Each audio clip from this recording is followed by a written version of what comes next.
During the darkest days of World War II, the British Special Operations Executive or so had a secret weapon. Not a new tank or a super bomb, but a person. A woman so deadly, the Gestapo themselves gave her a nickname. The White Mouse. Her real name was Nancy Wake. By 1943, she was the most wanted person in all of occupied France, with a 5 million franc bounty on her head. She'd helped hundreds of Allied soldiers and Jewish refugees escape. She'd sabotaged German facilities. She was a ghost, a legend whispered among the French resistance. After one too many close calls, Nancy had to flee France. She made a daring escape over the Pyrenees Mountains into Spain, and finally got back to Britain. For most people, that would be the end of the story. A well-deserved retirement from the war. But Nancy Wake wasn't most people. She immediately volunteered to go back. The so trained her in espionage, sabotage, and hand-to-hand combat. Her mission to parachute back into occupied France and prepare the local resistance fighters. The Maquis.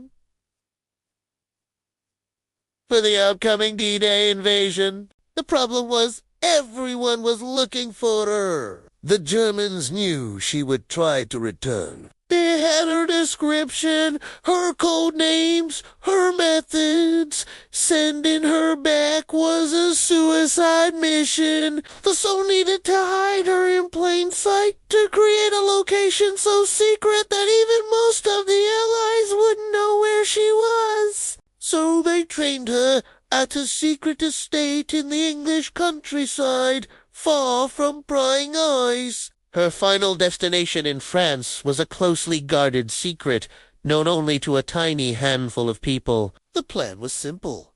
Drop her in, let her link up with the resistance, and then disappear into the forests of the Auvergne region. On the night of April 29th, 1944, Nancy Wake parachuted into a dark field in central France. She landed in a tree, but she was back. She immediately went to work, organizing T-7000 Maquis fighters under her command. She trained them, led them in raids, and personally executed a Nazi spy. Her network of resistance fighters became a terrifyingly effective guerrilla army. They blew up bridges, derailed trains, and attacked German convoys, causing chaos for the occupying forces. She was a phantom moving between camps, never sleeping in the same place twice.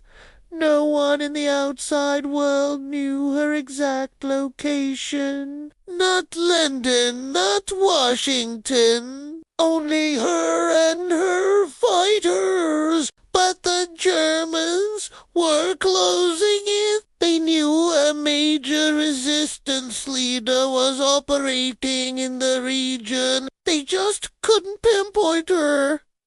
Then, a fatal mistake. A young Overigo resistance fighter broke radio silence. He transmitted a message that wasn't properly coded.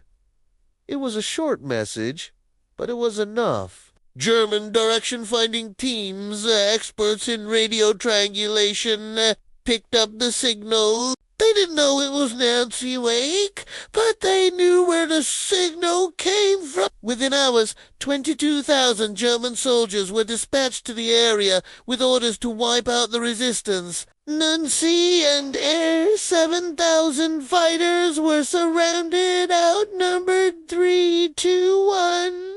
A brutal battle erupted. For days, they fought desperately, using their knowledge of the terrain to their advantage. But the German numbers were overwhelming. Nancy, seeing the inevitable, made a difficult choice. She ordered her forces to disperse, to melt back into the countrysides, to save themselves so they could fight another day. She herself had to escape in one legendary feat. She rode a bicycle for over 300 miles through enemy checkpoints to reach another Allied operator and re-establish communications. Nancy Wake survived the war, becoming one of its most decorated servicewomen. But it was a chilling reminder that in the world of secrets, even when no one knows where you are, the enemy is always listening. Thanks for watching. If you enjoyed this story, please like and subscribe for more.